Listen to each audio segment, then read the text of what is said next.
Hello बच्चों, let's see this question. The question says that assertion, scientific name is unique to an organism.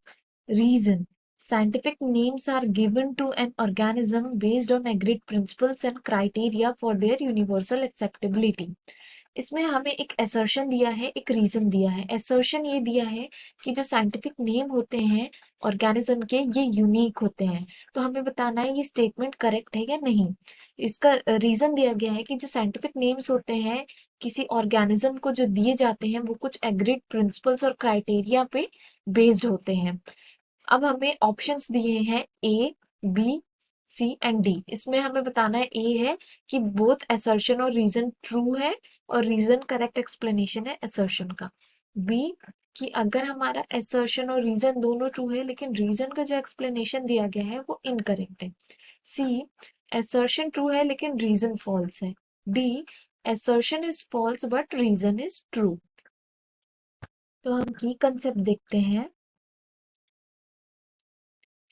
की concept में हमें देखना है कि assertion में हमें दिया गया है कि जो साइंटिफिक नेम होते हैं किसी भी ऑर्गेनिज्म के ये यूनिक होते हैं.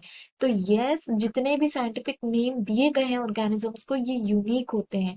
जितने भी रिकॉग्नाइज्ड स्पीशीज होती है, रिकॉग्नाइज्ड स्पीशीज अर्थ में जितनी भी होती है इन्हें टू पार्ट साइंटिफिक नेम में डिवाइड किया गया है. Two part scientific name. और ये बहुत यूनिक होता है हर एक स्पीशीज और ऑर्गेनिज्म के लिए. ये जो होते हैं ये बेस्ड होते हैं on their universal language that is Latin. Latin language पे ये बेस्ड होते हैं. तो हमारा असर्शन जो है ये करेक्ट है कि साइंटिफिक नेम यूनिक होता है हर एक ऑर्गेनिज्म के लिए. रीजन दिया है कि जो साइंटिफिक नेम्स होते हैं ये गिवन होते हैं कुछ ऑर्गेनिजम्स को जो कि बेस्ड होते हैं कुछ एग्रीड प्रिंसिपल्स और क्राइटेरिया पे. तो जो फर्स्ट पार्ट होता है साइंटिफिक नेम का, फर्स्ट पार्ट साइंटिफिक नेम का जो होता है ये जीनस का होता है. जीनस. और ये हमेशा कैपिटलाइज्ड रहता है. कैपिटलाइज्ड. जो इसका फर्स्ट वर्ड होता है ये हमेशा कैपिटलाइज्ड रहता है.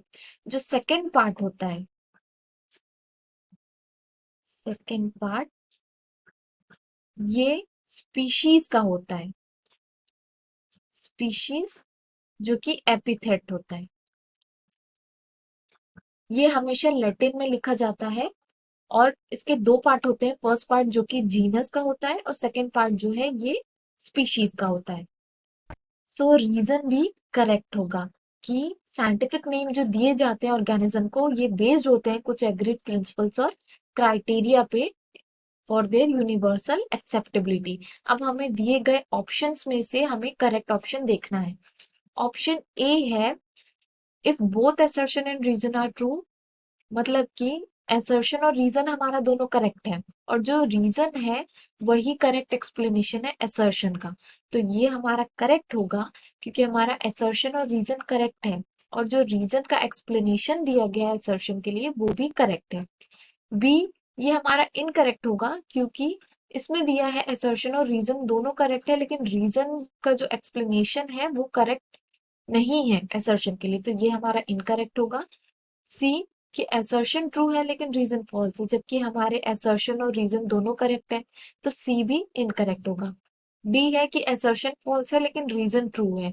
तो हमारे असर्शन और रीजन दोनों ही ट्रू है. तो ये भी हमारा इनकरेक्ट होगा. जो करेक्ट आंसर आएगा वो होगा ऑप्शन ए.